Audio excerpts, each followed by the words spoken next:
Вітаю ўсіх слухачоў Еўрарадыё. У студыі для вас працуе Зміцер Лукашук. Гэта сумесны стрым Еўрарадыё і Е-прамовы. Студэнтка Беларускага дзяржаўнага універсітэта культуры і мастацтваў Патрыцыя Свіціна адмовілася ад стыпендыі спецфонду прэзідэнта па падтрымцы таленавітай моладзі. Падчас урачыстай цырымоніі ўручэння адпаведнага сертыфіката, назовем гэта так, дзяўчына сказала, што не можа прыняць гэтую стыпендыю ад улады, якая калечыць і забівае свой народ. Ці лёгка было пайсці на такі крок і якімі сталі наступствы гэтага кроку, мы сёння і даведаемся ад непасрэднай удзельніцы гэтага дэмарша Патрыцыі Свіцінай. Добрый дзень, Патрыцыя. Добрый дзень. Я адразу прашу прабачэння, што мы крыху пазней пачалі свой эфір. Справа ў тым, што, наколькі я ведаю, Патрыцыю ізноўку выклікалі ў высокія кабінеты, і чым гэты выклік скончыўся, я нават пакуль яшчэ не ведаю. Вось зараз ад яе і даведаемся. Патрыцыя? Насамрэч нічога новага. Мяне зноў прасілі быць добрай студэнткай, вучыцца нармальна і не прыносіць палітыку ў храм ведаў. Ну, дзякуй Богу, а то я ўжо падумаў, што вы зараз, я не ведаю, што там, пакладзеце свой студэнцкі білет, дзе там закрэслена ўсё там, і ўсё скажаце, вот вынік. І ўсё ж таку, давайте Патрыцыя, з самага пачатку. Як вы даведаліся, што вы становіцеся ганаровым уладальнікам гэтай стыпендыі, і калі нарадзіліся ў галаве гэтыя антыдзяржаўныя думкі ад самой прэзідэнцкай стыпендыі адмовіцца? Это ўсё пачалося яшчэ ў лістападзе мінулага года, калі я з'ездзіла на конкурс у Санкт-Петербург, как на речке была на Фонтанке. Там атрымала лаўрэата другой ступені, і пасля рыхтаваліся дакументы на гэты самы прэзідэнцкі фонд. Мяне ад універсітэта туды, як гэта сказаць, заявку пісалі ад універсітэта. І пасля праходзіла камісія. Вынікі гэтай самай камісіі я ўжо даведалася на пачатку лета, калі мне проста залічылі грошы гэтыя. Это было першае числа этого чэрвеня. І тыдзень таму, здаецца, мне напісалі, што будзе ганаровае ўзнагароджанне будзе, і запрашэнне туды. Ну, і ви так думаєте, якую я сукенку апрану, каб прыгожа там выглядаць. Ці пра што думкі былі? Адразу, калі мне паведамілі пра тое, што будзе такое ўзнагароджанне, я зразумела, што я не здолею прайсці, усміхнуцца і сказаць дзякуй, вельмі прыемна, я радая, што мяне ўзнагародзілі. Таму што за ўсіх падзей, якія адбыліся за апошнія 2 месяцы, я так не лічу. Я з-за сваіх маральных прынцыпаў проста не хачу атрымліваць ад такой улады нейкія ўзнагароды. Глядзіце, вам скажуць, гэта ж в прынцыпе прызнанне вашых заслуг. Прычым тут адно да другога. Вы можаце не пагаджацца з палітыкай улады, з дзеяннямі так званых праваахоўнікаў, але ж вы гэта заслужылі сваёй працай. Навошта адмаўляцца? Былі такія аргументы? Былі. Я чула шмат такога. Але, ведаеце, прызнанне майго таленту мне дастаткова, каб было ад проста людзей, якія слухаюць мою творчасць, якім падабаецца, якія прыходзяць на мае канцэрты. І я раблю гэта не для ўлады. Я маю на ўвазе сваю творчасць. Я, па-першае, паказваю народу, нашим беларусам, нашу культуру, традыцыі. І все гэта я раблю для народа, не для ўлады.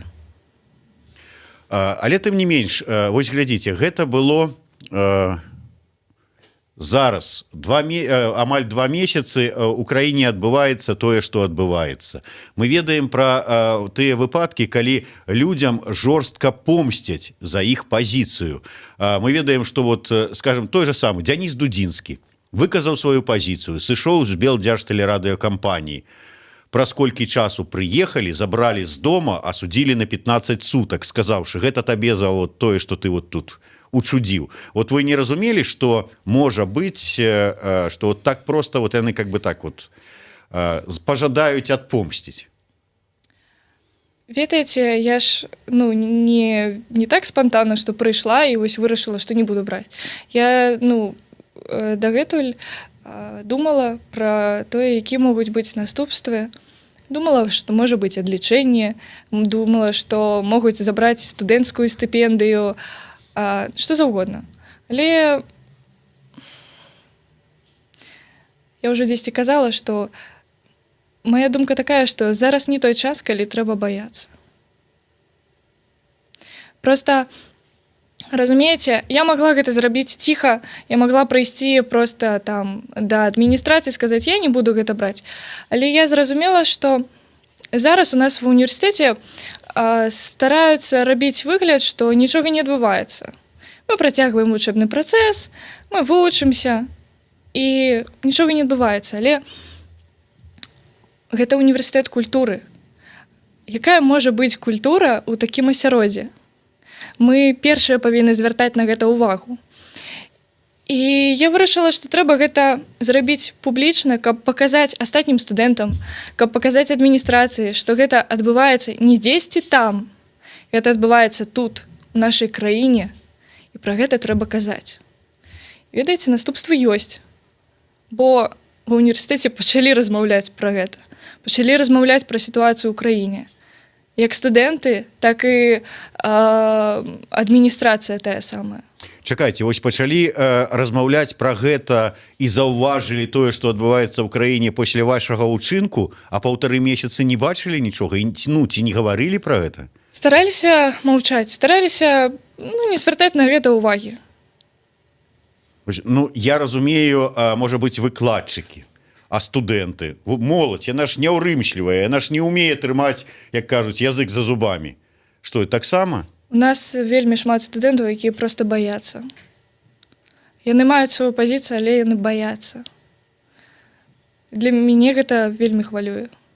Ведаеце, вот як скажуць зараз, я ж вот як чалавек, які вельмі сам любіць патроліць, так вот і так прачуваю, што у мяне былі, да прыкладу, спартоўцы з Сосбай, якія падпісалі таксама ліст спартоўцаў супраць гвалту і ўсяго астатняга. І калі яны ў мяне былі в эфіры, тут у каментах пісалі, конечно, вам лёгка, вот вы уже тут фактычна ўсе, там тая ж самая Александра Герасименя, вы ўжо кар'еру сваю закончылі, вам тут няма чаго губляць, і гэтак далей, і гэтак далей. І пра ўсіх астатніх так казалі, хаця кожнаму чалавеку ёсць што губляць. Тым не менш, вот пра вас могуць сказаць, конечно, вы-то Патрыцыя ўжо асоба вядомая, у вас вон свой этнапраект ёсць, вы тут па конкурсах ездзіце, вас ужо ў свеце ведаюць, а нам-то простым студэнтам вот так вот не так-то лёгка гэта ўсё. Аргумент? Не вельмі. Бо, я таксама малады чалавек, у якога ўся будучыня наперадзе, і мне таксама ёсць вялікія планы на сваю творчасць, дзейнасць. Мне жыццё наперадзе. Таму кожнаму ёсць што губляць. У розных проста сферах, як это сказаць. Да, тут я цалкам з вами згодны, таму што вось была ў мяне таксама дзяўчына, наплаўчыха Валентина Зеленкович, якая от зараз дзейная была ў нацыянальнай зборнай. Пасля таго, як яна падпісала гэты ліст, яе выкінулі з нацыянальнай зборнай, ёй не даюць магчымасці трэніравацца, і патрабавалі, каб яна адклікала свой подпіс, яна гэтага не зрабіла. І вот яна калі рассказывала, вот яна не стрымалася і плакала, вот, тому што яна кажа, што все, моя спартовая кар'ера тут у Беларусі зараз, пакуль гэтая ўлада ёсць, яна скончылася, яе не будзе. Я не хочу быць нейкім такім вешчуном, але ці не ўсё ж таки не разглядалі вы такую магчымасць, што вот вам не дадуць, мало таго, што вас могуць, як вы сказалі на пачатку, взять і выкінуць з універсітэта, што не дадуць канцэрты ладзіць. Вы ездзілі на конкурсы, прадстаўлялі Беларусь, вот, фактычна, можа быць, на пэўныя конкурсы вас там накіроўвалі ад універсітэта, ці яшчэ там ад Мінкульта, можа, там, ці яшчэ што, а зараз не будуць. Вот думалі пра гэта? А ці будзе думаць улада, што яна згубіць тады? Як, ну, я не беру на сябе там адказнасць, што я там рухаю цалкам усю культуру краіны, не. Але я раблю свой унёсак, я займаюся тым, чаго, па сутнасці, ну, не вельмі робіць тая самая ўлада. Яна не звяртае ўвагі народа на свае традыцыі. І гэта так складана насамрэч. Я не думаю, што вось тыя, хто зараз пацярпелі ад рэпрэсіяў, скажуць, што яны былі неправыя. І калі мне забароняць выступы, калі мне не дадуць працягваць маю нейкую дзейнасць, то я таксама не скажу, што я была неправа. Вот ведаеце, вы сказалі пра тое, што згубіць улада. Ведаеце, калі улада з помсты звальняе алімпійцаў, выкідывае іх з нацыянальнай зборнай, калі яна прафесара Мрочыка з пасады кіраўніка цэнтра кардыалогіі, чалавека з паслугамі, вот, ты такі, ты не падтрымліваеш уладу, пайшоў вон. То есть, калі яна нікім не даражыць, то я не думаю, што яна будзе даражыць вамі. Но я вам зараз скажу... Я гэта разумею. Я вам гэта зараз кажу не для того, каб вас напалохаць, і там вы там кінуліся там мяняць сваё. Я кажу это для того, каб пачуць ад вас, чаму не трэба мяняць сваю пазіцыю. Усё. Вось просто ўсё, што зараз робіць улада, яна робіць горш сабе. На вуліцах, на розных узроўнях, там, універсітэты, заводы, спорт, паўсюль, дзе яна убірае добрых людзей, яна робіць горш сабе. Яны, я не думаю, што думаюць і глядзяць у будучыню, што ў іх і застанецца. Ну, калі яны застануцца зусім самі, што яны будуць рабіць? Зараз ужо на нашых дзяржаўных тэлеканалах гучыць Беларусія. Ну, як такое можа быць? Як да гэтага можна нармальна ставіцца? Сваю пазіцыю трэба мець і трэба паступаць як чалавек з нейкімі маральнымі прынцыпамі, як духоўны нейкі чалавек. Гэта важна, бо калі гэтага няма, ну, няма і самога чалавека. Цалкам з вами згодны. І там, выбачайце, калі вас тут на змрочныя думкі навёў, это просто для того, каб... Ну, я бачу, што і не трэба вас рыхтаваць. Вы гатовыя да ўсяго, і тут самае галоўнае свая моц. Вы сказалі мне, што зараз вельмі шмат працы, і вот што я гляджу на студэнтаў, там, скажем, іншых розных універсітэтаў. Все ж таки, вот вы сказалі, што зараз пачалі абмяркоўваць. Так все ж таки студэнты універсітэта культуры падняліся, вот праводзяцца, ладзяцца нейкія акцыі. Вот, можа быць, вы там зараз такім завадатарам сталі, арганізоўваеце іх? Ведаеце, у нас ва універсітэце праходзяць акцыі, яны праходзяць з пачатку верасня дзесьці, не магу сказаць дакладней. І на пачатку было вельмі шмат людзей, якія выходзілі. Толькі адзін раз там выйшла прыкладна чалавек 30. А ва ўсе астатнія дні было, ну, каля 10. Гэта мала, таму што ўсё ж такі універсітэт не такі вялікі, як там лінгвістычны ці БНТУ, да? Але ўсё роўна у нас шмат людзей, і, ну, шкада было глядзець на гэта. Але вось ужо ўчора, сёння прыходзіць 40 чалавек. Напэўна, у гэтым быў сэнс. Да, цалкам згодны. І ведаеце, я прыгадаў, калі прыходзіў да мяне на эфір выкладчык Олег Хаменко, і я ў яго пытаюся: Олег, вот як выкладчык, а тады выйшлі студэнты на акцыю упершыню 1 верасня. Кажу, скажите, вот як выкладчык, скажите, вот ваше стаўленне. Ён задумаўся так, напружыўся, потом сказаў: малайцы! Все ж таки настаўнікі, выкладчыкі, як яны ставяцца? Ну, скажу так, не чула яшчэ ніводнага выкладчыка, які б сказаў, што пратэсты гэта кепска. Але былі выкладчыкі, якія выказвалі сваю пазіцыю вельмі шчыра, і падтрымлівалі моладзь, якую выходзіць. Я, канешне, не буду казаць, што гэта за выкладчыкі, дзе яны выкладаюць, але такія ёсць, і гэта не адзінкі. Ёсць, канешне, выкладчыкі, якія трымаюцца нейтральнай пазіцыі, бо таксама, як і шматлікія студэнты, баяцца. Ну, іх тоже таксама можна зразумець. Вельмі шмат каментароў. Усё. Еўрарадыё, скажыце дзякуй гэтай смелай студэнтцы. Вось рэальна смелыя людзі.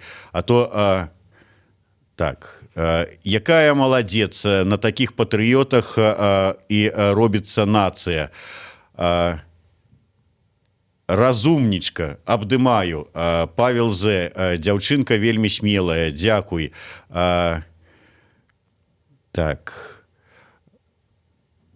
Я ўяўляю, як складана гэтай дзяўчыне далося прыняццё рашэння адмовіцца ад прэзідэнцкай стыпендыі. Радуюся, што ў нас у Беларусі такія сур'ёзныя, такія адказныя маладыя людзі. Куплю білет на бліжэйшы канцэрт, пайду пешком. Відаць, не з Мінска, піша чалавек. Так што рыхтуйцеся. Алена Сініцкая, маладзец, больш бы такой моладзі. Самая лепшая, абажаю такіх. Катерина Аблепіха, Патрыцыя, ты крутая. Анна Ярашынская, разумніца. Ольга Мазанік, ганаруся. Ну і гэтак далей, і гэтак далей. Падтрымліваюць вот такія каментары? Увогуле шмат чуеце такіх словаў падтрымкі? Ну, па-першае, я хочу сказаць вялікі дзякуй за падтрымку гаспадарства. Ось, гэта, ну, сапраўды важна. Я, насамрэч, калі рабіла, ну, гэты крок, не думала, што будзе такі рэзананс. Ну, сапраўды, я гэтага не разумела, і я чытала каментары, што пісалі, што я зрабіла гэта для піару, 5 хвілін піару, а што будзе далей, там штосьці такое пісалі. Точно, я зразумеў. Вы зараз можете спакойна збіраць Уімблдон. Не, ну, разумееце, вось такім людзям хочацца адказаць адразу, што, ну, мяне не ведаюць яны, бо піяр я магу атрымаць і рознымі іншымі шляхамі, напрыклад, праз сваю творчасць. Гэта, ну, не той піяр, які там дасць мне нейкія, ну, магчымасці ці што. Ну, я не ведаю ўвогуле, каму патрэбен такі піяр. І вось Патрыцыя Свіціна горда адмовілася ад прэзідэнцкай стыпендыі, і на наступны дзень адразу вас выклікалі да рэктара, да? Што было? То есть вот наколькі былі шакаваныя кіраўніцтва універсітэта і што казалі вот вам па першым разе? Ну, вядома, што адміністрацыя не магла ніяк не зрэагаваць. Гэта іх праца. Яны павінны выхоўваць ідэалагічна правільных студэнтаў. яны павінны сачыць за гэтым. Яшчэ калі я вось адмаўлялася і сыходзіла ўжо на сваё месца, я за спіны пачула, што хтосьці сказаў, што мы з гэтым яшчэ разбяромся. Ну, было зразумела, што, канешне... Вы ж вакалістка, у вас слух добры, па голасе пазналі, хто гэта сказаў? А я не ведаю. Я ж не ведаю кожнага чалавека ва ўніверсітэце. Вось, там шмат было невядомых мне людзей. Таксама хтосьці там казаў, што неяк незразумела, так задуменна казалі. Вось, ну, гэта казалі... Там былі і студэнты, і выкладчыкі, і рэктарат. Вось, і гэта казалі не студэнты. Калі мяне выклікалі да дэкана, вось мне, са мной праводзілі такую выхаваўчую працу, прасілі мяне быць студэнткай, паводзіць сябе як студэнтка, бо мне вучыцца яшчэ 2 гады, гэты наступны. І прасілі, каб не было больш такіх прыгодаў і перформансаў.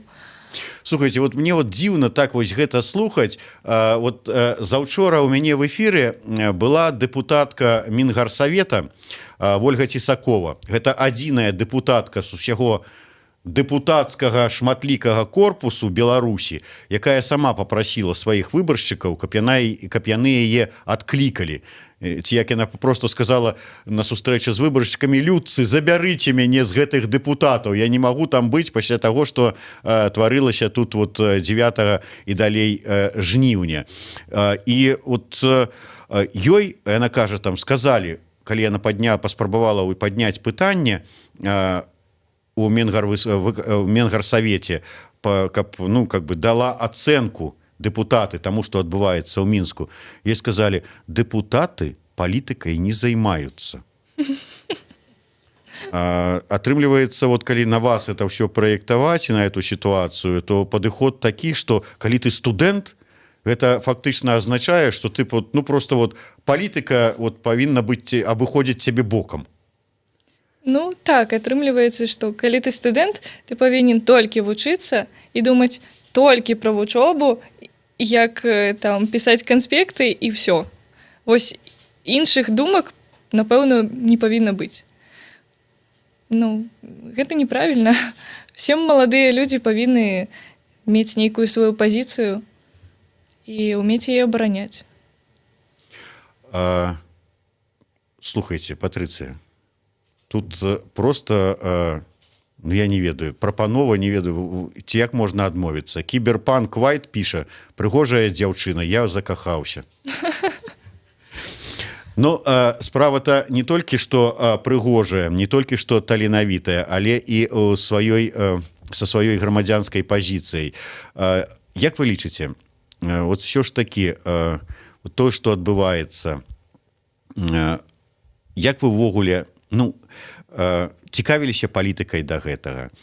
Што вас прымусіла? Была ўжо так пэўная свая там палітычная грамадзянская пазіцыя? Ці раптам заўсёды займаліся музыкай, там вучыліся, жылі сваім жыццём, канцэрты, паездкі, фестывалі, конкурсы, і раптам ці не? У мяне ўжо вельмі даўно склалася свая пазіцыя наконт дзяржавы, улады і таго, што адбываецца ў нашай краіне. Яна з'явілася даволі рана, я скажу, бо ўсё ж такі я займаюся такой справай, якая не можа без... Калі займаешся такой справай, немагчыма быць абыякавым і не бачыць, што адбываецца вакол. Я скажу так. І у мяне заўсёды была свая пазіцыя, але мне было вельмі складана яе паказваць, распавядаць пра яе, бо палітычна ўсё ж такі я не такі моцны чалавек, я не юрыст, не палітык ніякі. І таму я заўсёды спрабавала мець сваю пазіцыю, але не распаўсюджваць яе на іншых людзей. Але цяпер я зразумела, што пасля таго, што адбываецца, пасля такога прамога беззаконня, ну нельга маўчаць. Я не магу. Зараз адбываюцца гістарычныя падзеі ў краіне, пра гэта потым будуць пісаць ва ўсіх падручніках, у школах дзеці гэта будуць праходзіць і Унук спытаецца: бабушка, а дзе ты была ў жніўні 2020 года? І бабушка скажа: у грыбах была, унучак, а маршы салідарнасці? А не, ну трэба ж было грыбы там сабіраць і в бульбу капаць. так, або сказаць, што а не, я не ведаю, што там адбывалася, гэта там кучка пратэстоўцаў хадзіла нейкая, я не ведаю. Прастытуткі з алкаголікамі. Да, быдла, овцы. Ну, гэта важныя падзеі. На гэта нельга зараз не звяртаць увагі. Я упершыню ў сваім жыцці пачала размаўляць на палітычныя тэмы. Я заўсёды гэта старалася абыходзіць неяк, таму што гэта даволі вострая такая тэма, складаная, кожны мае сваё нейкае меркаванне, і спрачацца я не вельмі люблю. Ну вось, бо чалавек усё ж такі ўнутры я такі імпульсіўны халерык, і ў мяне не вытрымліваюць нервы спакойна распавядаць людзям, што трэба ведаць, што там паглядзіце то, паглядзіце гэта. Я не магу. У мяне разрываецца ўсё ўнутры, кіпіць проста. Патрыцыя, мы з вами знаёмыя ўжо даволі даўно. Я вас колькі разоў бачу, мне такое адчуванне, што вы наадварот такая вельмі спакойная, такая флегматычная нават такая дзяўчына, а тут оказывается вун як. Агонь пылае. У меня есть два бакі. Ну, такі. Я все ж таки стараюся стрымліваць свой такі ўнутраны запал, і все ж таки мяне выхавалі бацькі добра. Дарэчы, а як вось бацькі, як вось маці паставілася да гэтага вашага ўчынку? Ну, напярэдадні я маме казала, што думаю пра то, што мяне запрасілі, вось, і я сказала, што я думаю пра тое, каб вось так зрабіць.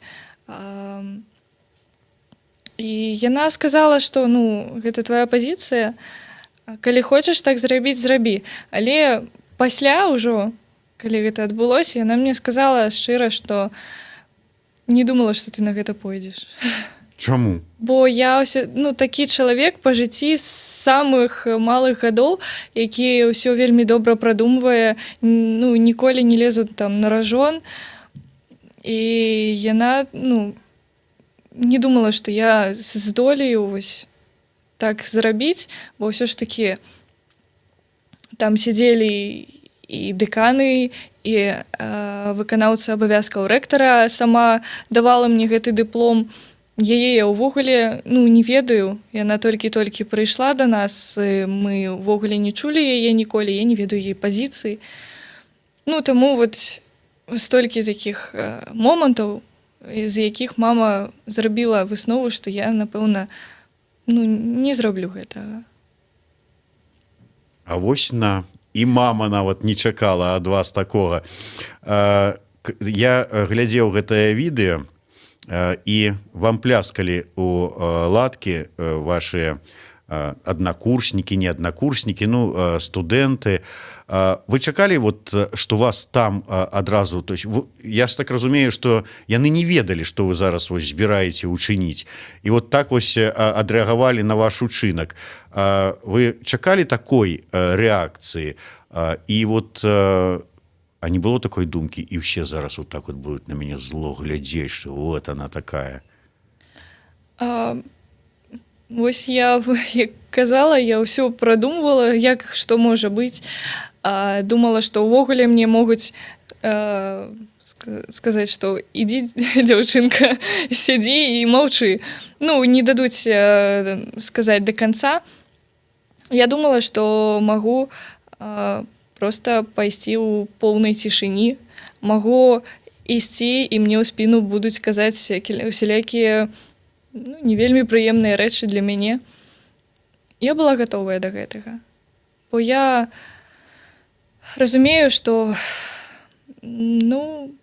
калі хтосьці мае адрозную пазіцыю, калі хтосьці ідзе на такі крок, заўсёды будуць тыя, хто не падтрымае, а ў сітуацыі, якая зараз у нас, гэта можа быць і большасць у такіх установах. Сайт Нотас пытаецца у вас, Патрыцыя, а ці ёсць сярод вашых сяброў людзі абыякавыя да тых збіццёў, якія адбываюцца ў краіне ў апошнія тыдні? Сярод блізкіх сяброў няма. Сярод блізкіх сяброў мы абмяркоўвалі гэтую тэму. Я зараз, як казала, ўжо пачала размаўляць на гэтай тэмы.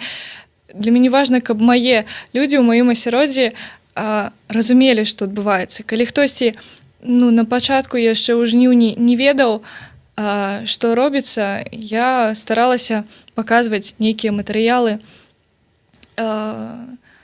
Але ёсць знаёмыя, не сябры, але знаёмыя, якія ставяцца або нейтральна, або ўвогуле падтрымліваюць уладу.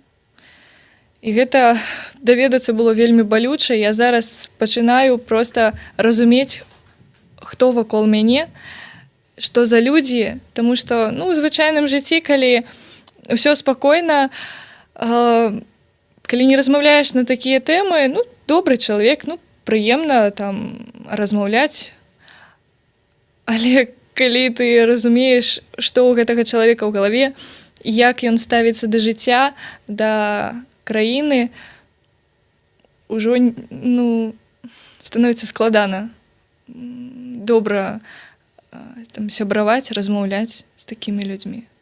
Ведаеце, я вот слухаю вас, зараз прыгадалася гэтая сітуацыя, калі пасля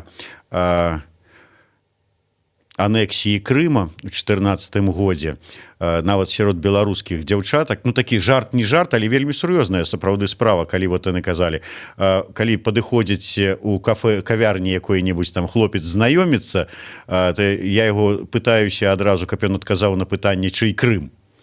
І, маўляў, тады з адказу зразумела, можна з табой, супадаеш, не супадаеш, можна з табой гаварыць, не можна, наколькі ўвогуле з табой падтрымліваць, там, знаёміцца. Так і ў гэтай сітуацыі. Атрымліваецца вось гэтае пытанне, там, легітымны, нелегітымны, да прыкладу, і ставіць все кропкі над «і». Так, это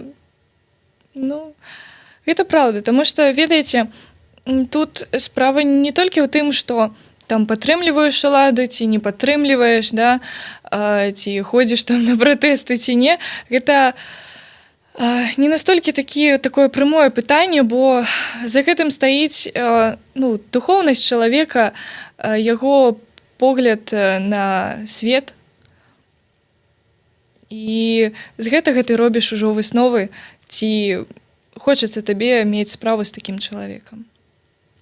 Юлія Кова, гэта пакаленне прыклад для старэйшых пакаленняў, можа і права. Павел Скіба, пашана.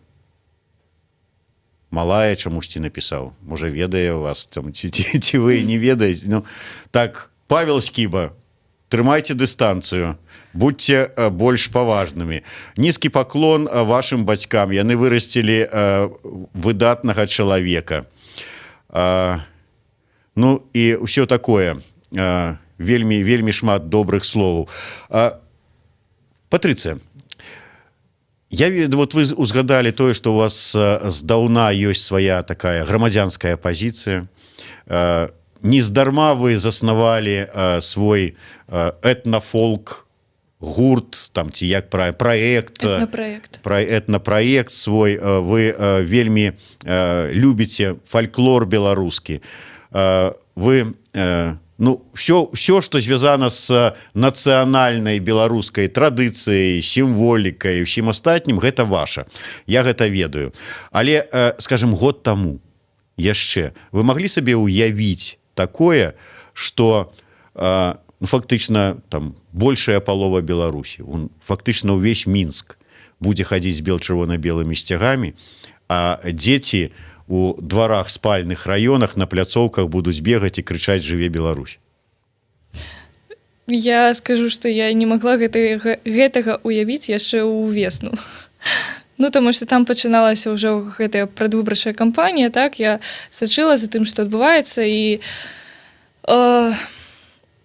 ну, я не магла нават падумаць, не магла зразумець, што будзе вось пасля выбараў, таму што было зразумела, як яны скончацца, але не было зразумела, як адрэагуе народ, і ну, я не магла сказаць, што такое будзе, а тое, што зараз дзеці прыходзяць у школу і кажуць настаўнікам, што жыве Беларусь, кажуць ну, паўсюль у нашай краіне, гэта ўвогуле для мяне шок, сапраўды. Патрыцыя, вы ведаеце, што я люблю вам задаваць якія-небудзь там нечаканыя пытаннічкі ці рабіць нечаканыя прапановачкі. Скажите, а вот ці ёсць, ці ведаеце вы, скажем так, вот з беларускага фальклора якую-нибудь песню, вот такая вам падаецца, што яна адпавядае таму настрою, той атмасферы, якая зараз ёсць у беларускім грамадстве, якая вось пануе на беларускіх вуліцах? Вы можете заспевать один куплет хотя бы?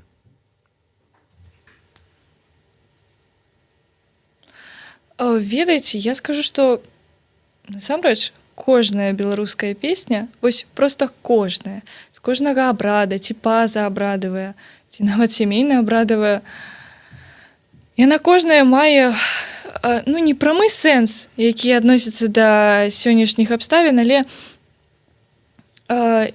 яна паказвае, што ну, нейкія маральныя вось тыя самыя прынцыпы, пра якія я кажу ўсю праграму, бо ў нашым фальклоры, у нашай традыцыі закладзена, каб чалавек быў такі духоўны і меў ну, сваё стаўленне да свету.